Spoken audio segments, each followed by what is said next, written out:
பிதா குமாரன் பரிசுத்தாவியின் திருப்பெயரிலே ஆமேன். கிறிஸ்துவுக்குள் அன்பார்ந்த திருச்சபையாரே, உங்கள் அனைவரையும் ஆண்டவராகிய இயேசு கிறிஸ்துவின் நாமத்திலே வாழ்த்தி இந்த இறை வழிபாட்டில் என்னுடன் கலந்து கொண்டு இறைவனை வணங்கும்படியாக கேட்டுக்கொள்கின்றேன். ஜெபிப்போம். துதிகளின் மத்தியில் வாசம் செய்கின்ற எங்கள் திரியேக கடவுளே, இந்த மனமகிழ்ச்சியான காலை நேரத்திற்காக நன்றி செலுத்துகின்றோம். கடந்த காலங்கள் முழுவதும் எங்களை காப்பாற்றி, எங்களை வழிநடத்தி, எங்கள் தேவையெல்லாம் சந்தித்து சுகம் பலன் ஜீவனை கொடுத்தமைக்காக உள்ளத்தின் ஆழ்த்திருந்து நாங்கள் உமக்கு நன்றிகளையும் ஸ்தோத்திரங்களையும் ஏறெடுக்கின்றோம். எங்களுடைய வாழ்க்கையில் நாங்கள் பெற்ற அனைத்து நன்மைகளையும் நினைவு கூர்ந்து உம்மீது அன்பு செலுத்தி உம்மை ஆராதிக்கவும் ஸ்தோத்திரிக்கவும் உம்மை வழிபட நாங்கள் வந்திருக்கின்றோம். இந்த வழிபாட்டில் முழுதும் உம்முடைய பிரசன்னம் எங்களோடு இருக்கும்படி கேட்டுக்கொள்கின்றோம். ஆண்டவர் இயேசு கிறிஸ்துவின் இனிய நாமத்தில் வேண்டிக் கொள்கிறோம் எங்கள் ஜீவனுள்ள பிதாவே, ஆமென்.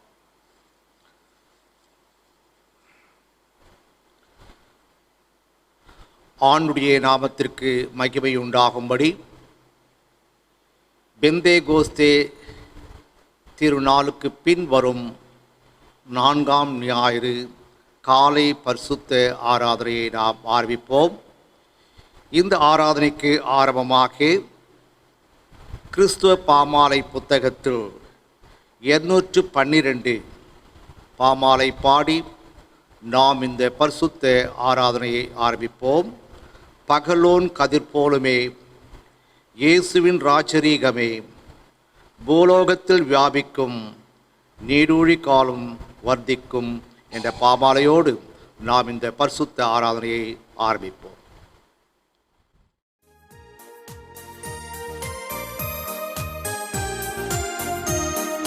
பகலும் கதிர் போலுமே, இயேசுவின் ராஜரீகமே, பூலோகத்தில் வியாபிக்கும், நீடுழி காலம் வர்த்திக்கும்.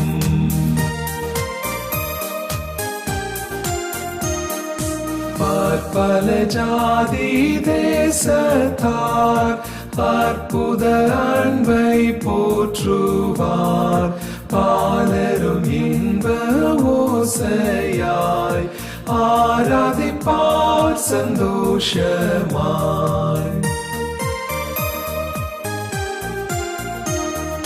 நல்மிப்பராஜ்யம் எங்குமே, சிரேஷ்ட பாக்கியம் தங்குமே, துன்புற்றோராரி தேருவார், தீக்கற்றோர் வாழ்ந்து பூரிப்பார். பூலோக மாந்தர் யாவரும், வானோரின் சேனை தீரடும், சாஷ்டாங்கம் செய்து போற்றுவார், நீர் வளராயரே என்பார், நீர் வளராயரே என்பார்.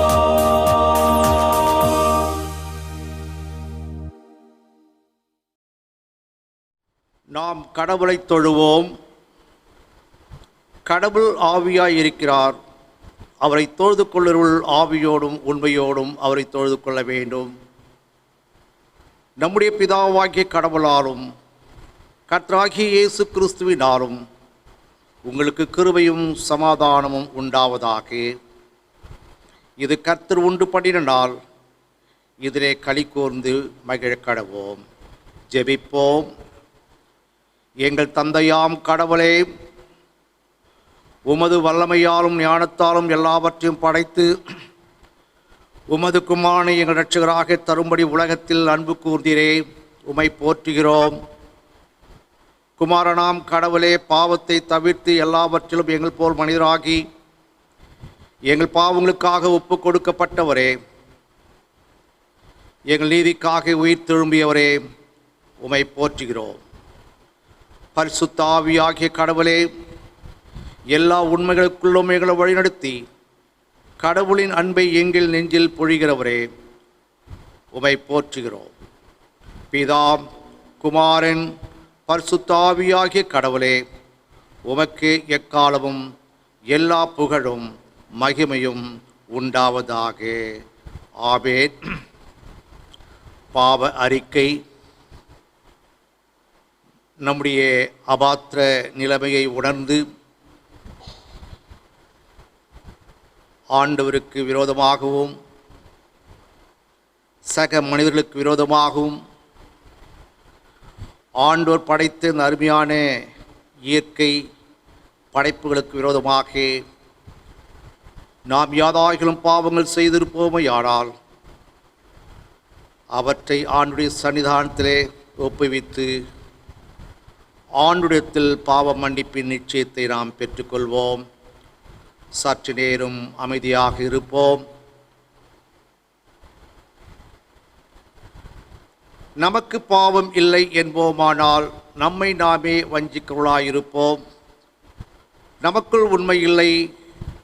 நமது பாவங்களை அறிக்கையிட்டால் பாவங்களை நமக்கு மன்னித்து எவ்வித அநீதமும் நீங்க நம்மை சுத்திகரிப்பதற்கு அவர் நம்பத்தக்கவரும் நீதியும் உள்ளவர்.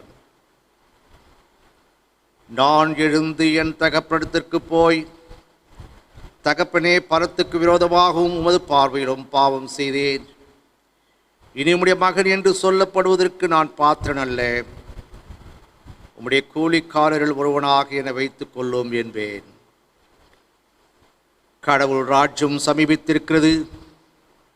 மனம் திரும்பி சுவிசேஷத்தில் நம்பிக்கை வையுங்கள். நமது பலவீனங்களுக்காக பரிதபிக்க முடியாத பிரதான ஆசாரியர் நமக்கிராமல்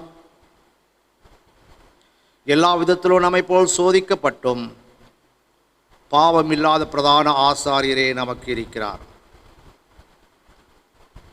நாம் முழங்காற்படியிட்டு மௌனமாக நம்மை நாமே சோதனை செய்வோம். சர்வ வல்லமுள்ள கடவுளிடத்தில் நாம் நமது பாவங்களை தாழ்மையோடு அறிக்கை செய்வோம்.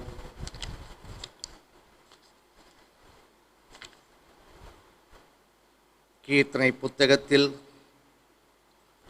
155 கீர்த்தனை.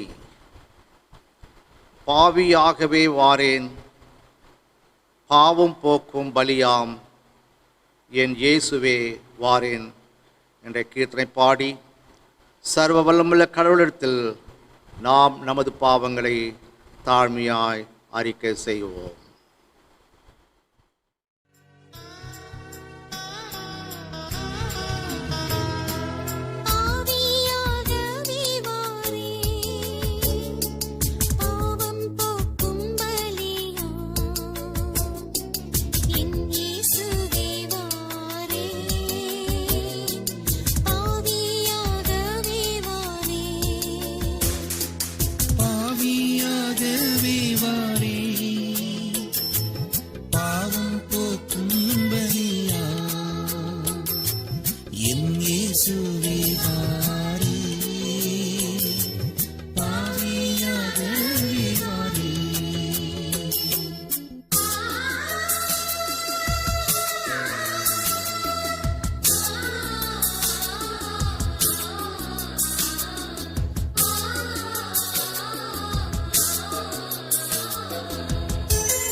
பாவக்கரை போமோ என்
சர்வ வல்லமையும் மிகுந்த இரக்கமுள்ள ஆண்டவர்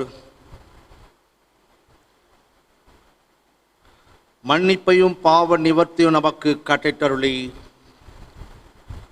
வாழ்க்கை சீர்படுத்துவதற்கான காலத்தையும் தமது பரிசுத்த ஆவின் கிருபையும் தேற்றுதலையும் தந்தருள்வாராக. ஆமென். கிறிஸ்துவுக்குள் அன்பார்ந்த திருச்சபையாரே, இந்த ஓய்வு நாளின் காலை வேளையிலே இந்த பரிசுத்த ஆராதனையிலே கலந்து கொள்கின்ற அனைவரையும் இயேசுவின் நாமத்தினாலே வாழ்த்துகின்றேன். அனைத்து விசுவாசிகளையும் சகல பரிசுத்தவான்கள் ஆலய குடும்பத்தாரையும் நான் வாழ்த்துகின்றேன். மீண்டும் இன்னொரு பரிசுத்த நாளில் ஆண்டவரை தொழுது கொள்ளும்படியான ஒரு ஸ்லாக்கியத்தை தந்தமைக்காக ஆண்டவருக்கு நன்றிகளையும் ஸ்தோத்திரங்களையும் நாம் ஏறெடுக்க கடமைப்பட்டு இருக்கின்றோம். இதை காலை ஆராதனையிலே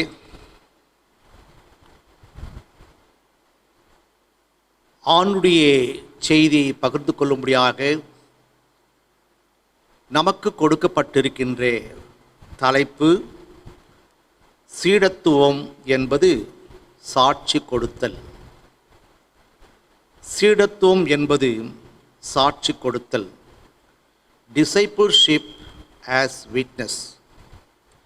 இதற்கு ஆதாரமாக 4 திருமறை பாடங்கள் நமக்கு கொடுக்கப்பட்டுள்ளது.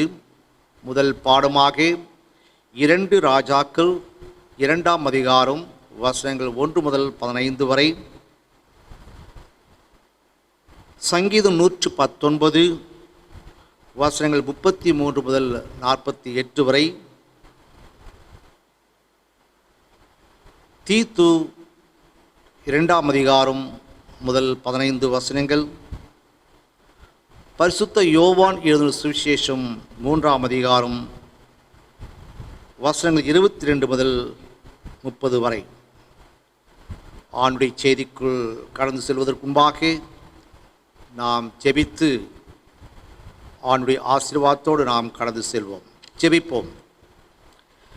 என் கண்மலையும் மீட்பருமாகிய கர்த்தாவே, என் வாயின் வார்த்தைகளும் இங்கு அமர்ந்திருக்கின்ற அனைவருடைய இருதயத்தின் தியானமும் உம்முடைய சமூகத்தில் பிரீதியாய் இருப்பதாக.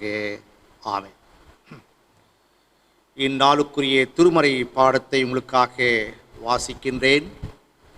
2 ராஜாக்கள் 2ஆம் அதிகாரம் வசனங்கள் 9, 10, 15 இந்த 3 வசனங்களை வாசிக்கின்றேன்.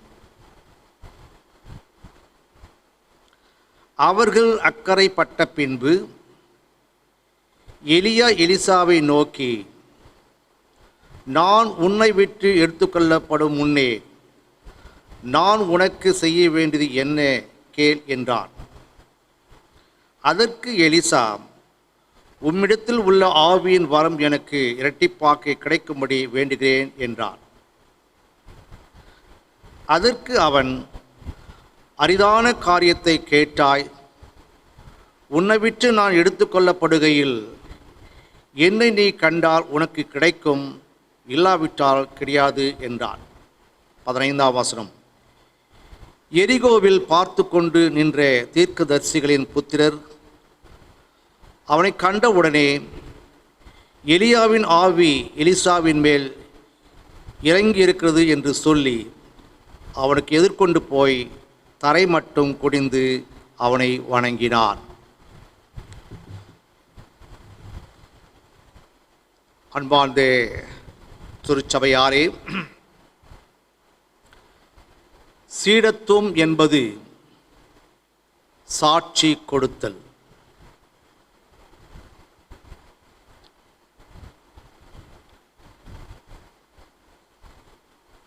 இந்த தலைப்பை சற்று நாம் சிந்தித்து பார்க்கும்போது,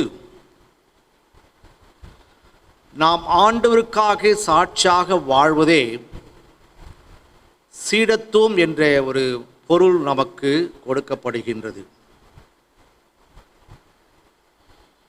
இந்த தலைப்பிலே 2 கேள்விகளை நாம் பார்க்கலாம். ஒன்று, யார் சீடன்? சீடத்துவம் என்றால் என்ன? Who is disciple? Which is discipleship?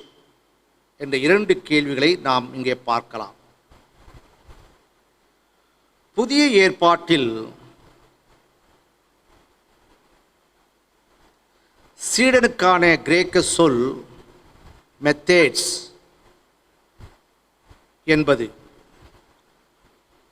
அதனுடைய பொருள் என்னவென்று பார்க்கும்போது, மாணவன் அல்லது கற்பவர் என்ற பொருளை அது கொடுக்கின்றது. மெத்தட்ஸ் என்ற கிரேக்க சொல்லுக்கு மாணவனை காட்டிலும் கற்கின்றவனை காட்டிலும் அது அதிகமான பொருளை கொடுக்கின்ற ஒரு சொல்லாக காணப்படுகின்றது. பொதுவாக சீடன் என்றால் பின்பற்றுகின்றவன். Disciple is a follower. கவனிப்பவன் லிசனர். கற்றுக்கொள்பவன் லேர்னர் என பல பொருள் சொல்லப்படுகின்றது. இந்து மதத்திலே நாம் பார்க்கலாம், குரு சீஷன் என்ற உறவை நாம் பார்க்கின்றோம்.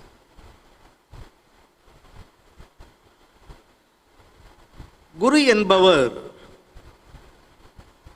சீடனை உருவாக்குகின்றவர். சீடன் என்பவன் குருவின் பாதத்தண்டையிலே அமர்ந்து குரு சொல்லுகின்றவற்றை கற்றுக்கொள்பவன்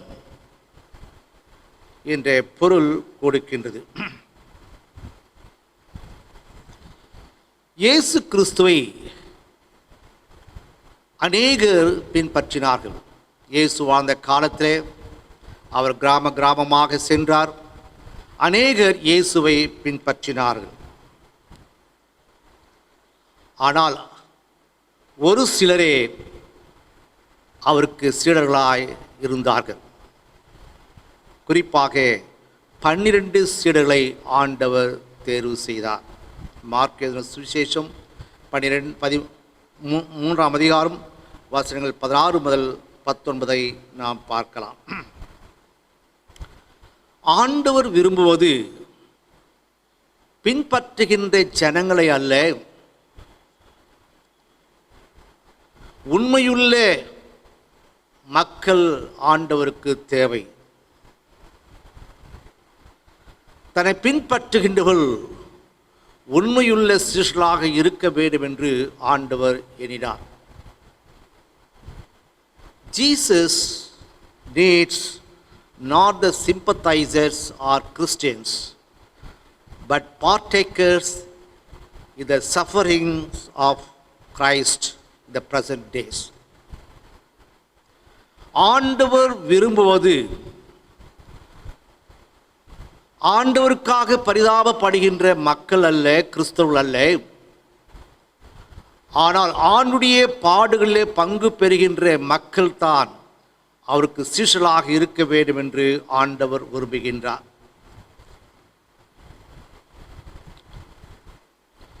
Jesus wants disciples who could partake in the suffering even today. ஆண்டவருக்காக பாடுகளை அனுபவிக்கின்ற மக்கள் அவருக்கு தேவைப்படுகின்றது. இயேசு கிறிஸ்துவின் போதனை மூலமாக இந்த வார்த்தைக்கு சொல்லுக்கு அதிக மதிப்பு உண்டானது. இயேசு கிறிஸ்து எஜமானாக 12 சீடர்களை அவர் தெரிந்து கொண்டார். தன்னோடு இருக்கும்படியாக, தன்னோடு இணைந்து ஊழியம் செய்யும்படியாக, தன்னுடைய பாடுகளிலே கலந்து கொள்ளும்படியாக 12 சீடர்களை தெரிந்து கொண்டார். Jesus as master selected 12 disciples, then 70 disciples, and later numerous followed him as his disciples. ஆண்டவர் உயிர்த்தெழுந்த பின்பு இந்த உலகத்தை விட்டு அவர் பரலோகத்திற்கு எடுத்துக்கொள்ளப்படுவதற்கு முன்பாக தன் சீடர்களுக்கு கொடுத்த ஒரு கட்டளை,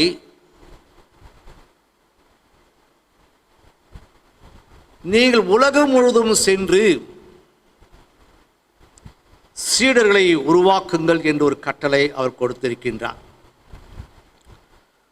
To make disciples of all nations. ஆண்டவருக்காக சீடர்களை உருவாக்குங்கள் என்ற ஒரு கட்டளையை ஆண்டவர் சீடர்களுக்கு கொடுத்திருக்கின்றார்.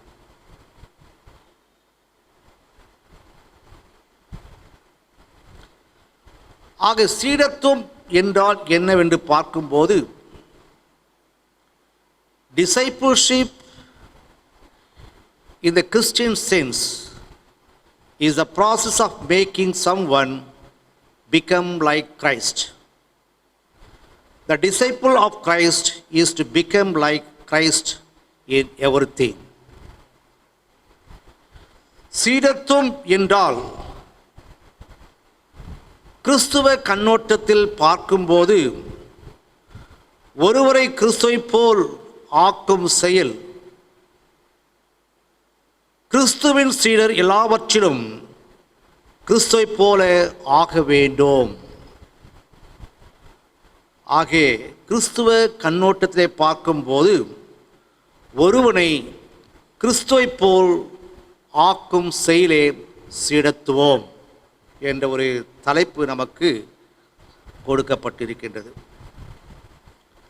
அடுத்தபடியாக சாட்சி என்றால் என்ன? What is meant by witness? இதை 2 விதமாக நாம் பார்க்கலாம். Witness means in 2 ways. சாட்சி என்பது 2 புறம். ஒன்று, to observe. அதனுடைய பொருள் என்னவென்று பார்க்கும்போது, கவனிக்கவும், உற்று நோக்கவும், கூர்ந்து பார்த்தல், உற்று பார்த்தல் என்ற பொருள் கொடுக்கப்படுகின்றது. இரண்டாவதாக டு டெல், சொல், சாட்சி அளிக்க, சான்றளிக்க. சாலையிலே போகும்போது, ஒரு விபத்து ஏற்படும் போது உடனடியாக அங்கே காவல்துறையினர் வந்து நடந்த சம்பவத்தை குறித்து அங்கே இருக்கின்ற மக்களிடத்திலே கேட்பார்கள். இந்த விபத்து எப்படி ஏற்பட்டது, இது யாருடைய தவறு, அதை பார்த்தவர்களே கேட்பார்கள். உடனடியாக காவல்துறையினர் எஃப்ஐஆர் ரிஜிஸ்டர் செய்து அதை கோர்ட்டுக்கு கொண்டு செல்வார்கள். கோர்ட்டிலே விசாரிக்கும் போது அந்த கேஸ் வெற்றி பெறுவதற்கு மிக முக்கியமானது விட்னஸ், சாட்சி. ஆக சாட்சி கொடுக்கின்றவன் நடந்த அந்த விபத்தை அவன் கவனித்து பார்த்திருக்க வேண்டும், உற்று நோக்கி இருக்க வேண்டும், கூர்ந்து பார்த்திருக்க வேண்டும், உற்று பார்த்திருக்க வேண்டும். அவன் கண்டதை அவன் அங்கே சொல்ல வேண்டும்.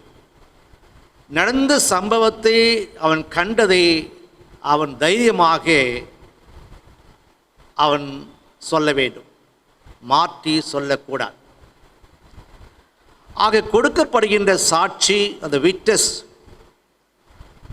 அது கரெக்டாக நன்றாக இருந்தால் அந்த கேஸ் வெற்றி பெறும். அப்படி விட்னஸ் சரியில்லை என்றால் அந்த கேஸ் தள்ளிவிடப்படும். ஆக விட்னஸ் என்பது to observe and to tell, உன்னிப்பாக பார்த்து நடந்தவற்றை எடுத்து சொல்லுவதுதான் சாட்சி. அது மட்டுமல்லாமல் நம்முடைய சாட்சியுள்ள வாழ்க்கை எப்படியுள்ளது? கிறிஸ்துவ சமுதாயத்தில் கேட்கப்படுகின்ற ஒரு பெரிதான ஒரு கேள்வி, எப்படிப்பட்ட சாட்சியை மக்கள் மத்தியிலே கொண்டிருக்கின்றோம்? கிறிஸ்துவ வாழ்க்கையின் ஆதாரம் விசுவாசம். நம்முடைய விசுவாசம் எப்படிப்பட்டதாக இருக்கின்றது? ஆகிய மக்கள் நம்மை குறித்து சாட்சி கொடுக்கும் போது நம்முடைய விசுவாச வாழ்க்கை அவர்கள் அளந்து பார்க்கின்றார்கள். Witness is a measuring tool of a Christian life. சாட்சி என்பது ஒரு கிறிஸ்துவ வாழ்க்கையின் அளவிடும் கருவியாக இருக்கின்றது. ஆக நம்முடைய கிறிஸ்துவ வாழ்க்கை, விசுவாச வாழ்க்கை, அது எப்படிப்பட்டது, எந்த அளவுக்கு உயர்ந்திருக்கிறது என்பதற்கு இந்த விட்னஸ் என்பது அளவிடும் கருவியாக காணப்படுகின்றது.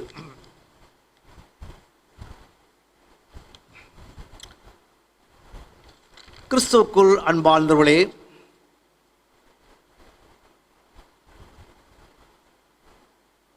இந்த நாளின் தலைப்பின்படி கர்த்தருடைய செய்தியை நாம் தியானிப்போம்.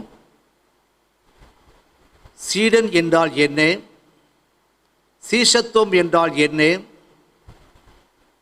சாட்சி என்ன என்பதை நாம் சிந்தித்தோம்.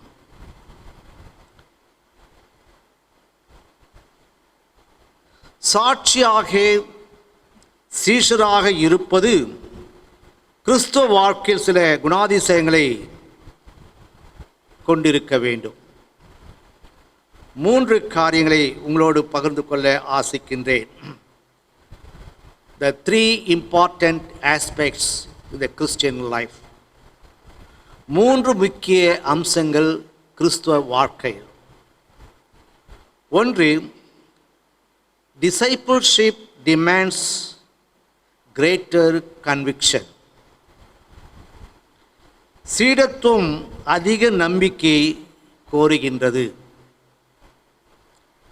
2, discipleship demands an appealing pattern of life. சீடத்துவம் வாழ்க்கை முறையின் ஒரு கவர்ச்சியான வடிவத்தை கோருகின்றது. கடைசியாக 3வதாக, discipleship demands certainty. சீடத்துவம் நிச்சயத்தை கோருகின்றது. இந்த 3 அம்சங்களை நாம் சற்று சுருக்கமாக நாம் தியானிக்கலாம். முதலாவதாக, discipleship demands greater conviction. சீடத்துவம் அதிக நம்பிக்கை கோருகின்றது. ஆக கன்விக்ஷன் என்றால் நம்பிக்கை, விசுவாசம் மற்றும் அர்ப்பணிப்பு என மாறுபட்ட வழிமுறைகளை கொண்டுள்ளது. சீடத்துவத்திலே அதிக நம்பிக்கை என்பது மிக முக்கியமானது. In Christian life, conviction plays an important role.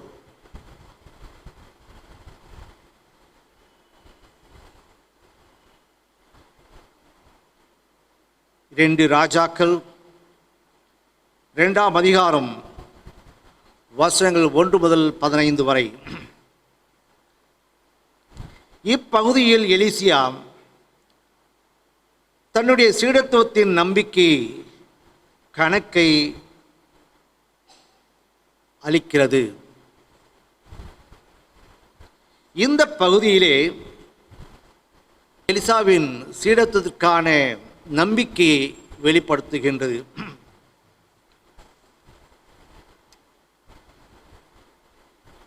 ஏலியாவுக்கு பின்பு எலியா தீர்க்கதரிசியாக தேர்வு செய்யப்படுகின்றார். 1 ராஜாக்கள் 19ஆம் அதிகாரம் 16ஆம் வசனம் ஆண்டவர் எலியாவை பார்த்து சொல்லுகின்றார், உனக்கு பின்னாக தீர்க்கதரிசியாக எலிசாவை அபிஷேகம் பண்ணு என்று சொல்லுகின்றார். ஆக அன்று முதல் எலிசா தன்னுடைய எஜமானாகி எலியாவை பின்பற்றினான்.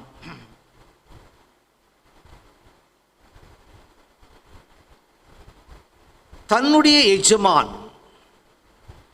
தீர்க்கதரிசியாகிய எலியா அவர் எங்கே போகிறார், எங்கே தங்குகிறார் என்பது ஒரு விஷயம் அல்ல. அவர் எங்கே சென்றாலும் அவரை நான் பின்பற்றுவேன் என்ற ஒரு நம்பிக்கை அவர் கொண்டிருந்தார். A greater conviction. A greater conviction.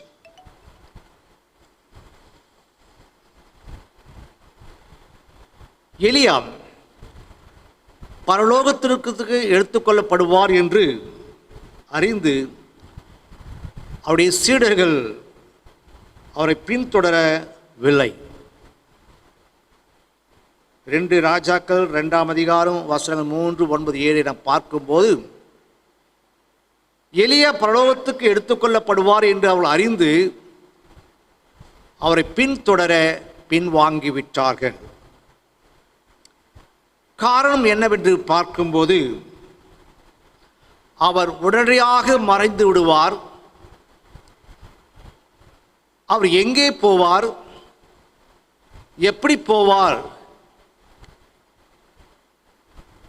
என்று யாருக்கும் தெரியாத ஒரு சூழ்நிலை.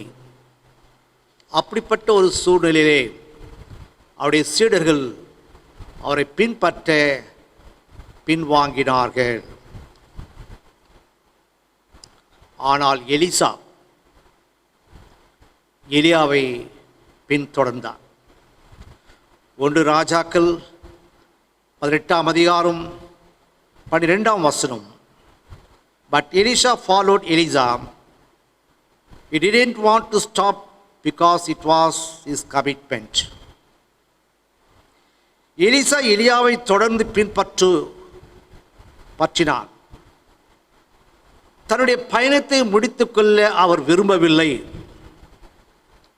அது அவருடைய கமிட்மெண்ட்டாக கன்விக்ஷனாக காணப்படுகின்றது.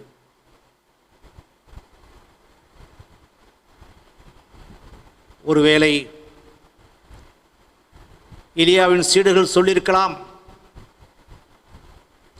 நீங்கள் போகாதீர்கள், அல்லது மற்றவர்கள் சொல்லியிருக்கலாம் போகாதீர்கள் என்று சொல்லியிருக்கலாம். ஆனால் எலிசா அந்த பேச்சுக்கு இடம் கொடுக்காமல் எலிசா எங்கே செல்லுகின்றாரோ அவரை நான் பின்பற்றுவேன் என்ற நம்பிக்கையோடு பின்தொடர்ந்தார். எலியாவிற்கு அடுத்தபடி எலிசா தீர்க்கதரிசி என்பதினால் தன்னுடைய பயணத்தை நம்பிக்கையோடு அவன் தொடர்ந்தார். எலியா எலிசாவை நோக்கி 3 முறை அவர் சொன்னது என்னவென்று பார்க்கும்போது, கடவுள் என்னை அழைக்கிறார், நான் போகிறேன், நீ இங்கே இரு என்று சொன்னார். முதல்ல பார்க்கும்போது நீ பெத்தேலிலே தங்கியிரு, நான் போகிறேன் என்றார். ஆனால் எலிசா கேட்கவில்லை, எலியாவை பின்தொடர்ந்தார். எரிகோவுக்கு வந்தார். அங்கு எலிசாவை பார்த்து, ஆண்டவர் என அழைக்கிறார், நான் போகிறேன், நீ இங்கே தங்கியிரு என்று சொல்லுகின்றார். இருப்பினும் கூட அவர் பின்தொடர்ந்தார். யோர்தானுக்கு வரும்போது ஆண்டவர் என அழைக்கிறார், நான் போகிறேன் என்று சொல்லும்போது எலிசா நின்று போகவில்லை, எலியாவை பின்தொடர்ந்தார். தன்னுடைய பயணத்தை முடித்து கொள்ளவில்லை. எலியாவோடு தன்னுடைய பயணத்தை அவர் தொடர்ந்தார். பயணத்தில் அநேக தடைகள் இருந்திருக்கலாம். ஒருவேளை சீடர்கள் சொல்லியிருக்கலாம், நீ போகாதே, அவர் பரலோகத்துக்கு எடுத்துக்கொள்ளப்படுவார், நீ போகாதே என்று சொல்லியிருக்கலாம். அல்லது மற்றவர்கள் சொல்லியிருக்கலாம், அல்லது மற்ற தடைகளும் இருக்கலாம். யோர்தானை கடக்க வேண்டும். இருப்பினும் கூட அவர் எலியாவை பின்தொடர்ந்தார். எலிசாவை போன்று யார் மீதும் தன் எஜமான் நம்பிக்கை வைக்கவில்லை. எலிசா மீது அவ்வளவு நம்பிக்கை அவர் வைத்திருந்தார். இயேசு கிறிஸ்து தன்னுடைய சீடர்களை பார்த்து கேட்கின்றார். அவருடைய சீடர்கள் அநேகர் இயேசுவை விட்டு பின்வாங்கி போகும்போது தன்னுடைய 12 சீடர்களையும் பார்த்து கேட்கின்றார். யோவான் 6ஆம் அதிகாரம் வசனம் 67, நீங்களும் போய்விட மனதாக இருக்கிறீர்களா என்று கேட்கிறார். நீங்களும் போய்விட மனதாக இருக்கிறீர்களா என்று கேட்கின்றார்.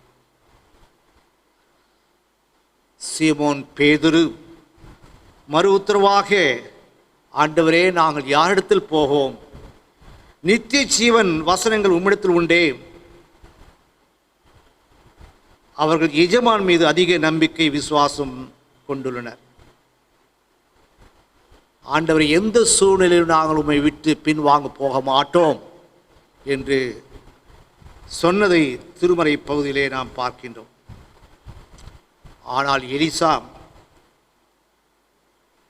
நன்மை பெறுவோம் என்ற நம்பிக்கையிலே தான் எலியாவை பின்தொடர்ந்தார். மற்ற சீடர்கள் எலிசா பெற்ற நன்மையை கண்கூடாக கண்டார்கள். எலியாவின் ஆவி எலிசாவின் மேல் இறங்கிற்று. 2 ராஜாக்கள் 2ஆம் அதிகாரம் 15ஆம் வசனத்திலே நாம் பார்க்கின்றோம். ஆக கிறிஸ்துவுக்குள் அன்பார்ந்தவர்களே,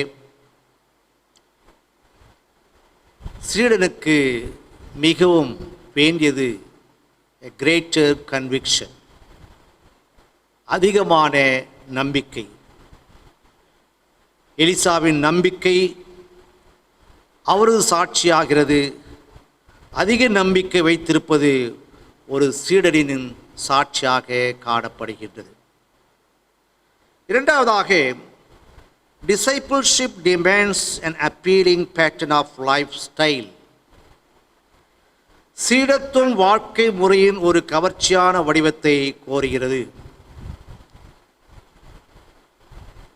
அப்போஸ்தலனாகிய பவுல் தீத்துவுக்கு எழுதின நிருபம் 2ஆம் அதிகாரம் முதல் 15 வசனங்களை நாம் சற்று படித்து நாம் பார்ப்போம். அப்போஸ்தலனாகிய பவுல் தீத்துவுக்கு சில ஆலோசனைகளை கூறுகின்றார். எப்படி வாழ வேண்டும், நம்முடைய ஜீவியம் எப்படி இருக்க வேண்டும், நம்முடைய செயல்கள் எப்படி இருக்க வேண்டும் என்ற ஆலோசனையை இப்பகுதியிலே கூறுகின்றார். தன்னை பின்பற்றுகிறவரும் ஆவிக்குரிய மகனாகிய தீத்துவிற்கு கவர்ச்சிகரமான வாழ்க்கை முறை இருக்க வேண்டும் என்று கேட்டுக்கொள்ளுகின்றார். மற்றவர்களை ஈர்க்கக்கூடிய அளவிற்கு உன்னுடைய வாழ்க்கை விசுவாசமுள்ள வாழ்க்கையாக சாட்சியுள்ள வாழ்க்கையாக இருக்க வேண்டும் என்று தீத்துவை கேட்டுக்கொள்கின்றார். தீத்து 2ஆம் அதிகாரம் 7ஆம் வசனத்தை பார்க்கும்போது, நீயோ எல்லாவற்றிலும் உன்னை நற்கிரியைகளுக்கு மாதிரியாக காண்பிக்க வேண்டும் என்று சொல்லுகின்றார். எல்லாவற்றிலும் உன்னை நற்கிரியைகளுக்கு மாதிரியாக காண்பிக்க வேண்டும், ஒரு முன்மாதிரியாக இருக்க வேண்டும், நற்கிரியை செய்வதிலே முன்மாதிரியாக இருக்க வேண்டும் என்று கேட்டுக்கொள்கின்றார். ஒன்று, கட்டுப்பாடுடன் வாழ வேண்டும், நேர்மையாக வாழ வேண்டும், தேவ பக்தியுள்ள வாழ்க்கை வாழ வேண்டும் என்று தீத்துவை இங்கே ஊக்கப்படுத்துகின்றார். ஆணுடைய ஊழியத்திலே ஊழியக்காரர்கள், சீடர்கள் கட்டுப்பாடுடன் வாழ வேண்டும். மற்றவர்கள் நம்மை கட்டுப்படுத்தக்கூடாது, பதிலாக நாம் கட்டுப்பாடுடன் வாழ வேண்டும், நேர்மையான ஒரு வாழ்க்கை வாழ வேண்டும், தேவ பக்தியுள்ள ஒரு வாழ்க்கை வாழ வேண்டும் என்று இங்கே அப்போஸ்தலனாகிய பவுல் தீத்துவுக்கு எடுத்து சொல்லுகின்றார். தீத்து 2ஆம் அதிகாரம் 14ஆம் வசனத்தை பார்க்கும்போது, நற்கிரியை செய்ய பயத்தி வைராக்கியமுள்ளவனாக இருக்க வேண்டும், நற்பணிகள் செய்ய, நற்கிரியை செய்ய, மற்றவர்களுக்கு உதவியாக இருக்க பக்தி வைராகியம் கொண்டவனாக இருக்க வேண்டும். ஆக ஊழியத்திற்காக வந்திருக்கின்ற நீ சீடனாக இருக்க விரும்பினால் நீ முன்மாதிரியான ஒரு கிறிஸ்துவ வாழ்க்கை வாழ வேண்டும், பக்தி வைராக்கிய வாழ்க்கை வாழ வேண்டும் என்று இங்கே சொல்லுவதை நாம் இங்கே பார்க்கின்றோம். நல்லவராக இருப்பது, நல்லது செய்வது சீடனின் இயல்பு என்று எதிர்பார்க்கப்படுகின்றது. Being good and doing good is expected nature of a disciple. இயேசுவானவர் தன்னுடைய சீடர்களை பார்த்து, ஒருவரை ஒருவர் நேசியுங்கள், ஒருவருக்கொருவர் நல்லதை செய்யுங்கள் என்று அவர் கேட்டுக்கொள்கின்றார். யோவான் 13ஆம் அதிகாரம் 35ஆம் வசனத்திலே, அப்படி செய்யும்போது நீங்கள் என்னுடைய சீஷர்கள் என்று எல்லாரும் அறிந்து கொள்வார்கள் என்றார். நீங்கள் ஒருவரை ஒருவர் நேசிக்கும் போது, ஒருவருக்கொருவர் உதவி செய்யும் போது மற்றவர்கள் உங்களை சீஷர்கள் என்று அறிந்து கொள்வார்கள்.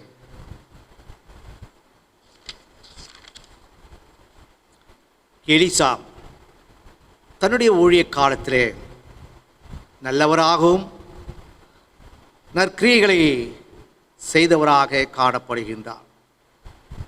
ஏழைகளுக்கு உதவி செய்துள்ளார், நிறைய பிரச்சனைகளை தீர்த்துள்ளார், நோய்களை குணமாக்கியுள்ளார், பசித்தவர்களுக்கு உணவளித்துள்ளார், அநேகருக்கு நன்மையான காரியங்களை அவர் செய்திருக்கின்றார்.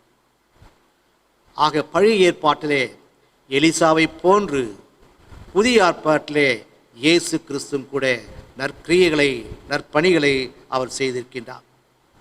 கவர்ச்சியான ஒரு வாழ்க்கை, மற்றவர்களை ஈர்க்கக்கூடிய ஒரு வாழ்க்கை ஊழியத்திலே காணப்பட வேண்டும் என்று அப்போஸ்தலனாகிய பவுல் இங்கே தீத்துவை கேட்டுக்கொள்ளுகின்றார்.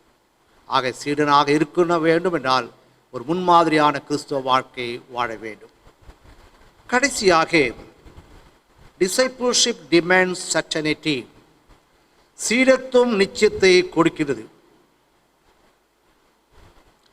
இயேசு வாழ்ந்த காலத்தில் அவர் அநேக அற்புதங்களை செய்தார், பிசாசுகளை துரத்தினார், நோய்களை குணமாக்கினார். ஆனால் மூப்பர்கள், பிரதான ஆசாரியர், வேதப்பார்கள் இயேசுவை கேட்டார், யார் உனக்கு இந்த அதிகாரத்தை கொடுத்தது? எந்த அதிகாரத்தினாலே இந்த காரியங்களை நீ செய்கிறாய் என்று கேட்டார்கள். மார்க் எழுதின சுவிசேஷம் 11ஆம் அதிகாரம் 28ஆம் வசனத்திலே நாம் பார்க்கலாம். யோவான் ஸ்நானகன் இயேசு கிறிஸ்துவின் ஊழியத்தை குறித்து சாட்சி கொடுக்கின்றார். யோவான் எழுதின சுவிசேஷம் 3ஆம் அதிகாரம் வசனம் 22 முதல் 30 வரை வாசித்து பார்ப்போமேனால், யோவான் ஸ்நானகன் இயேசு கிறிஸ்துவின் ஊழியத்தை குறித்து அருமையான ஒரு சாட்சியை பகிர்ந்து கொள்கின்றார். He upholds the ministry of Jesus and certifies that it was come from heaven. யோவான் ஸ்நானகன் இயேசுவின் ஊழியத்தை தாங்கி பிடித்து இந்த அதிகாரம் பரலோகத்திலிருந்து வந்தது என்று சான்று அளிக்கின்றார். இயேசு கிறிஸ்து ஞானஸ்தானம் பெறும்போது பரிசுத்த ஆவியானவர் புறாவை போல் இறங்கினார். வானத்திலிருந்து ஒரு சத்தம் கேட்கப்பட்டது, இவர் என் நேசகுமாரன், இவரில் நான் பிரியமாயிருக்கிறேன். ஆகிய இப்படிப்பட்ட ஒரு ஊழியத்தை செய்ய ஆண்டவர் இயேசு கிறிஸ்துவுக்கு அதிகாரத்தை கொடுத்திருக்கிறார் என்பதை நாம் இங்கே உணர வேண்டியவர்களாக நாம் இருக்கின்றோம். இந்த வாசிக்க தெரிந்து கொண்ட வேத பகுதியில் பார்க்கும்போது ஞானஸ்தானத்தை குறித்து அங்கே மிக தெளிவாக சொல்லப்பட்டிருக்கிறது. ஆக யோவான் ஸ்நானனுடைய சீடர்களுக்கும் யூதருக்கும் இடையே இங்கே கருத்து வேறுபாடுகள் மற்றும் விவாதங்களை நாம் இங்கே பார்க்கின்றோம். ஆனால் முடிவில் யோவான் ஸ்நானகன் இயேசு கிறிஸ்துவை குறித்து ஒரு அருமையான ஒரு சாட்சி சொல்லுகின்றார். அது என்னவென்று பார்க்கும்போது, இயேசு பெருகவும் நான் சிறுகவும் வேண்டும். யோவான் ஸ்நானகன் வயதில் பெரியவராக இருந்தாலும் கூட ஆண்டவரை இங்கே மேன்மைப்படுத்துகின்றார். இயேசு கிறிஸ்து பெருக வேண்டும், அவர் உயர வேண்டும், நான் சிறுக வேண்டும் என்று இங்கே இயேசு கிறிஸ்துவை குறித்து அருமையான சாட்சி கொடுக்கின்றார். யோவான் ஸ்நானகன் ஞானஸ்தானம் கொடுத்தாலும் இயேசுவின் ஊழியத்தையும் அவருடைய மகத்துவத்தையும் ஏற்றுக்கொள்ளுகின்றார். அவர் சிறப்புக்குரியவர், தேவனுடைய மகன், ஆண்டவர் அவர் மீது பிரியமாக இருக்கிறார் என்று எண்ணி அவருடைய மகத்துவங்களை இங்கே யோவான் ஸ்நானகன் ஏற்றுக்கொள்ளுகின்றார். ஆக கிறிஸ்துவுக்குள் அன்பார்ந்த திருச்சபையாரே, எலிசா எலியாவின் சீடனாக இருந்தாலும் எலியாவின் ஆவியை 2 மடங்காக பெற முயற்சி செய்து 2 மடங்கு அவன் பெற்றான். 2 ராஜாக்கள் 2ஆம் அதிகாரம் முதல் 15 வசனங்களிலே நாம் வாசிக்கின்றோம். அவர் தனது எஜமானைப் போலவே சிறந்ததை பெற்றார். இதற்கு சீடர்கள் குழு கண்டனர். நம்பிக்கையோடு தன்னுடைய பயணத்தை தொடர்ந்தார். எலியாவுடைய ஆவியை 2 மடங்காக பெற்றார். ஆக கிறிஸ்துக்குள் அன்பார்ந்த திருச்சபையாரே, சீடத்துவம் ஆண்டவருக்கு சாட்சி அளித்தல். யார் சீடன்? சீடத்துவம் என்றால் என்ன? சாட்சி என்றால் என்ன என்பது நாம் பார்த்தோம். நம்முடைய கிறிஸ்தவ வாழ்க்கை, நாம் சாட்சியுள்ள வாழ்க்கை வாழ்ந்து கொண்டிருக்கிறோமா என்று நாம் சிந்தித்து பார்க்க வேண்டும். ஆண்டவருக்கு உண்மையுள்ள சீடர்களாக நாம் இருக்க வேண்டும் என்றால் ஆண்டவர் மீது அதிக நம்பிக்கை நாம் கொண்டிருக்க வேண்டும்.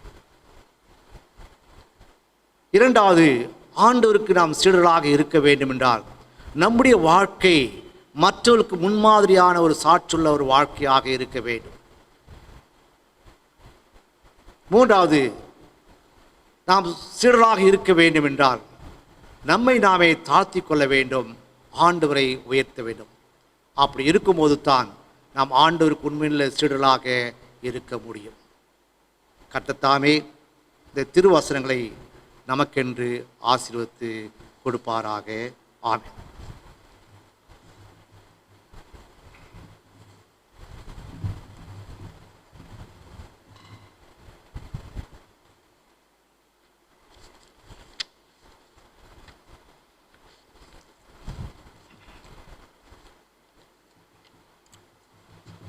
ஆண்டுடைய செய்தியை கேட்ட நாம்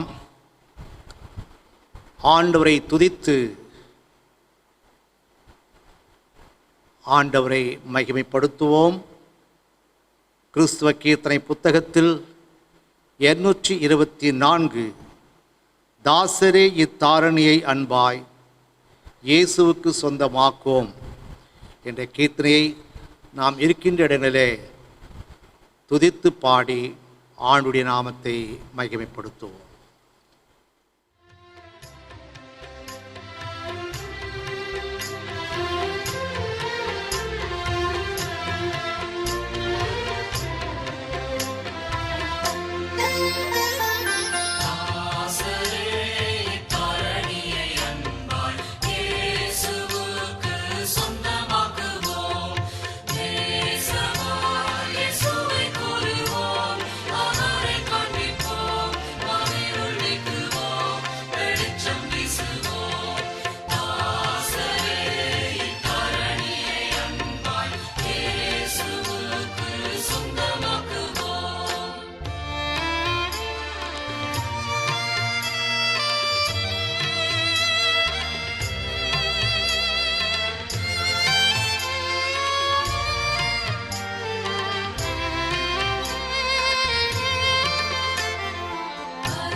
ஓய்வு நாளின் காலை வேளையிலே ஆண்டவரை தொழுது கொள்ளவும் ஆண்டுடைய செய்தி தியானிக்கும்படியாக ஆண்டவர் தந்த கிருபைகளுக்காக ஆண்டவருக்கு நன்றி செலுத்துவோம்.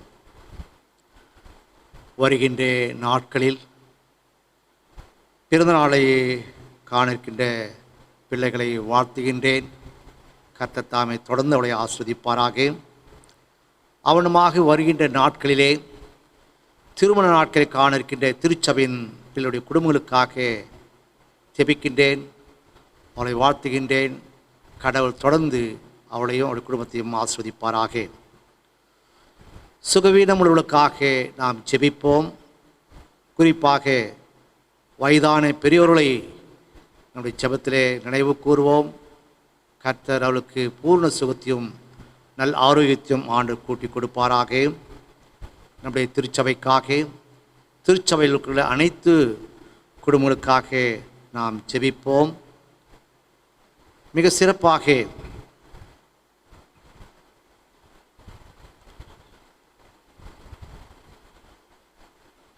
கொரோனா வைரஸ் தொற்று நோயினாலே ஊரடங்கு சட்டம் அமல்படுத்தப்பட்டு இன்றுடன் 100 நாட்கள் நிறைவு பெறுகின்றது. இந்த 100 நாட்களிலே 15 நாட்கள் ஓய்வு நாட்கள்.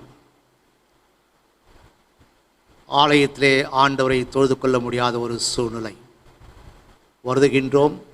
இருப்பினும் சூழ்நிலைக்கு ஏற்ற வண்ணமாக நாம் வீட்டிலே இருந்து ஆண்டவரை தொழுது கொண்டு வருவதற்காக ஆண்டவருக்கு நன்றி செலுத்துவோம். கொரோனா வைரஸ்னாலே நாளுக்கு நாள் அதிகமான மக்கள் மரித்து வருகிறார்கள். அநேகர் பாதிக்கப்பட்டு சிகிச்சை பெற்று வருகிறார்கள். குறிப்பாக வேலூர் பகுதியிலே ஏறக்குறைய 700 பேருக்கு மேலாக பாதிக்கப்பட்டு வருகிறார்கள். கிட்டத்தட்ட 1000 பேர் பாதிக்கப்பட்டு வருகிறார்கள். ஆக நம்முடைய வேலூர் பட்டணத்திற்காகவும் இங்கே இருக்கின்ற மக்களுக்காக நாம் ஜெபிப்போம். மிக சிறப்பாக நம்முடைய பேராயருடைய கார் டிரைவர் அவர்களும் இந்த தொற்று நோயினாலே பாதிக்கப்பட்டு மருத்துவமனையிலே அனுமதிக்கப்பட்டு சிகிச்சை பெற்று வருகிறார்.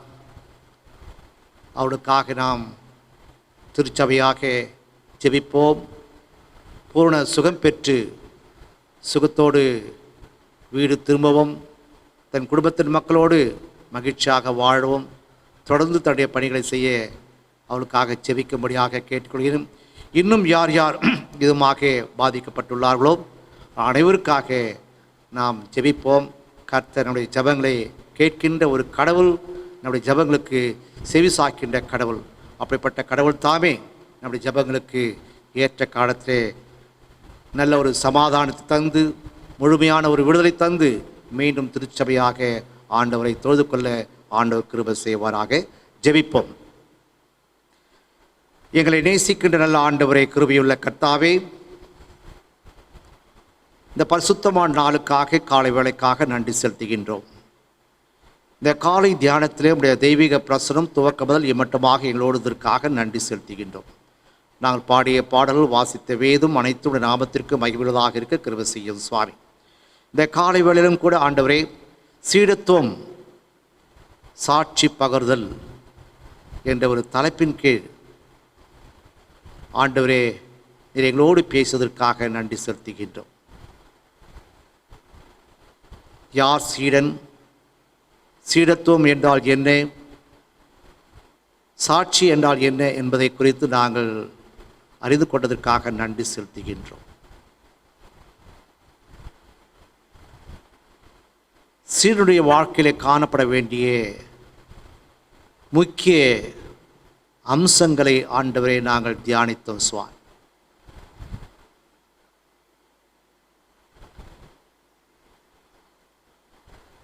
சீடத்துவம் என்பது சீடன் அதிக நம்பிக்கை கொண்டவனாக இருக்க வேண்டும். சீடத்துவம் என்பது சீடன் ஒரு முன்மாதிரியான கவர்ச்சியான வாழ்க்கை வாழ வேண்டும். சீடத்துவம் என்பது ஒரு நிச்சயம் கொண்டிருக்க வேண்டும் என்று இந்த 3 அம்சங்களை எங்களுக்கு நீர் போதித்தீரே சுவாமி. நன்றி செலுத்துகின்றோம். நாங்களும் உமக்கு உண்மையில் சீடர்களாக இருக்க வேண்டும் என்றால் இப்படிப்பட்ட குணாதி அதிசயங்களை நாங்களும் பெற்று நல்ல ஒரு கிறிஸ்தவ வாழ்க்கை, முன்மாதிரியான ஒரு வாழ்க்கை, சாட்சியுள்ள ஒரு வாழ்க்கை, விசுவாசமுள்ள ஒரு வாழ்க்கை வாழ கிருபை செய்யும். என்னுடைய வாழ்க்கை எப்படி இருக்கிறது என்று நாங்கள் சிந்தித்து பார்க்கும்படியான ஒரு நேரத்தை கொடுத்திருக்கிறேன் சுவாமி. நன்றி செலுத்துகின்றோம். நல்லதொரு வாழ்க்கை வாழ கர்த்தரின் கிருபை செய்யும். அதன் வழியாக நாங்கள் உமக்கு உண்மையுள்ள சீடர்களாக இருக்க கர்த்தர் கிருபை செய்யும். இந்த நாளின் செய்தி ஆசீர்வதியும் சுவாமி. விசேஷ வண்ணமாக வருகின்ற நாட்களிலே பிற நாட்களை காணிக்கின்ற திருச்சபையின் பிள்ளைகளுக்காக நாங்கள் செபிக்கின்றோம். ஆண்டவர் அவளை ஆசீர்வதியும். புதிய ஆண்டு ஆசீர்வாதமாக இருக்க கிருபை செய்யும். அவனுமாக வருகின்ற நாட்களே திருமண நாட்களை காணிக்கின்ற திருச்சபையின் பிள்ளைகளுடைய குடும்பங்களுக்காக நாங்கள் ஜெபிக்கின்றோம். ஆசீர்வதிக்கின்ற கர்த்தர் பிள்ளைகளுடைய குடும்பங்களை தொடர்ந்து நீர் ஆசீர்வதிக்க வேண்டுமாய் வேண்டிக் கொள்கிறோம். சுகவீனங்களுக்காக நாங்கள் ஜெபிக்கின்றோம். நல்ல சுகத்தை தாரும். ஆண்டு வயதான பெரியவர்களுக்காக நாங்கள் ஜெபிக்கின்ற நாட்களில் அவருக்கு வேண்டிய நல்ல சுகத்தையும் ஆரோக்கியத்தையும் ஆயுசு நாட்களும் கர்த்தர் கூட்டி கொடுக்க வேண்டுமாய் வேண்டிக் கொள்கிறோம். என்னுடைய திருச்சபைக்காக குடும்பங்களுக்காக நாங்கள் ஜெபிக்கின்றோம். ஒவ்வொரு குடும்பங்களையும் கர்த்தர் ஆசீர்வதியும் சுவாமி. ஆண்டவரே, இந்த கொரோனா தொற்று நோயினாலே ஊரடங்கு சட்டம் பிறப்பிக்கப்பட்டு இன்றுடன் 100 நாட்கள் முடிவடைகின்றது சுவாமி. இந்த 100 நாட்களும் எங்களை சுகபத்திரமாக பாதுகாத்து வந்திருக்கிறீர் சுவாமி. நன்றி செலுத்துகின்றோம். என்னுடைய தேவையெல்லாம் நீர் சந்தித்து வந்திருக்கிறீர். நன்றி செலுத்துகின்றோம். தொடர்ந்து எங்களை நீர் பொறுப்பெடுத்துக் கொள்ளும் சுவாமி. ஆசீர்வதியும். அவனமாக இந்த ஊரடங்கு சட்டத்தின் நாட்களிலே 15 ஓய்வு நாட்கள் நாங்கள் திருச்சபையாக உம்மை தொழுது கொள்ள முடியாத ஒரு சூழ்நிலை இருந்தாலும் கூட நாங்கள் வீட்டில் இருந்தபடியே இந்த காணொளி மூலமாக ஆண்டவரை தொழுது கொள்ள முடியாத ஒரு ஸ்லாக்கியத்தை நீ தந்தமைக்காக உமக்கு நாங்கள் ஸ்தோத்திரம் செலுத்துகின்றோம். தொடர்ந்து ஆண்டவரே, இந்த கொரோனா வைரஸ்க்காக ஜெபிக்கின்றோம். மரித்தவர்களுடைய குடும்பங்களுக்கு ஆறுதல் தாரும். பாதிக்கப்பட்டவர்களுக்கு நல்ல சுகத்தை தாரும். விசேஷ வண்ணமாக நம்முடைய பேராய டிரைவருக்காக நாங்கள் ஜெபிக்கின்றோம். எதிர்பாராதமாக ஏற்பட்டிருக்கிற சுகவீனத்திற்காக வருதுகின்றோம். இருப்பினும் அற்புதங்களை அடையாளம் செய்த கர்த்தர் ஆண்டவர் மகன் மீது அன்பு செலுத்தி மகனுக்கு நல்ல சுகத்தை தாரும் சுவாமி. சிகிச்சைகளை ஆசிரியும் போன சுகம் பெற்று சுகத்தோடு வீடு திரும்ப கர்த்தர் கிருபை செய்யும். அவருடைய குடும்பத்தின் மக்கள் அனைவரையும் ஆசிரியும். அவனுமாக வளாகத்தில் இருக்கின்ற பேராயர்களுக்காக அவருடைய குடும்பத்திற்காக நாங்கள் ஜெபிக்கின்றோம். அவர்களையும் இன்னுமாக இருக்கின்ற அனைத்து குடும்பங்களையும் கர்த்தர் ஆசீர்வதித்து நல்ல தைரியத்தையும் சுகத்தையும் பலத்தையும் கர்த்தர் கூட்டி கொடுக்க வேண்டும் என்று நாங்கள் வேண்டிக் கொள்வோம் சுவாமி. என்னுடைய வேலூர் பட்டணத்திற்காக நாங்கள் ஜெபிக்கின்றோம். நாளுக்கு நாள் அதிகரித்து ஏறக்குறைய 1000 பேருக்கு மேலாக ஆண்டவர் பாதிக்கப்பட்டுள்ளார்கள் என்று கேள்விப்பட்டு நாங்கள் மிகவும் வேதனை அடைகிறோம், கலங்குகின்றோம், துக்கிக்கின்றோம் சுவாமி. இந்த கஷ்டமான காரியங்களை நாங்கள் கடந்து வருகின்றோம் சுவாமி. ஆண்டவர் நீர் எங்கள் மீது இரக்கம் பாராட்டும் சுவாமி. கிருபை பாராட்டும் ஆண்டவர். தொற்று நோயிலிருந்து எங்களை காப்பாற்றும் சுவாமி. பாதிக்கப்பட்ட அனைத்து மக்களுக்கும் நல்ல சுகத்தை தாரும் சுவாமி. தொடர்ந்து அடியனுடைய குடும்பத்தையும் சவர் ஜானுடைய குடும்பத்தையும் உடைய அன்புக்கு பராமரிப்புக்கு பாதுகாப்புக்கு ஒப்புக் கொடுக்கின்றோம். கர்த்தர் எங்களை பொறுப்பெடுத்துக் கொள்ளும். தொடர்ந்து உடைய ஊழியர்களை செய்ய எங்களை ஆசீர்வதியும் சுவாமி. துதி கனம் மகிமை உமக்கே எடுக்கின்றோம். இயேசு கிறிஸ்துவின் மூலம் வேண்டிக் கொள்கிறோம் எங்கள் ஜீவனுள்ள பிதாவே, ஆமென். என் ஆத்துமாவே கர்த்தரை ஸ்தோத்ரி, என் முழு உள்ளமே உடைய பரிசுத்த நாமத்தை ஸ்தோத்ரி. என் ஆத்துமாவே கர்த்தரை ஸ்தோத்ரி, அவர் செய்த சகல உபகாரங்களை வருவாதீர். ஆமென். நம்முடைய ஆண்டவராகிய இயேசு கிறிஸ்துவின் கிருபையும் பிதாவாகிய தேவனுடைய அன்பும் பரிசுத்த ஆவியின் ஐக்கியமும் நாம் அனைவரோடும் இன்றும் என்றும் சதா நாட்களிலும் நிலைத்திருப்பதாக. ஆமீன். கர்த்தர் உங்களை ஆசீர்வதித்து காப்பாராக. ஆமீன். Stay safe, stay healthy. God bless you all. ஆமீன்.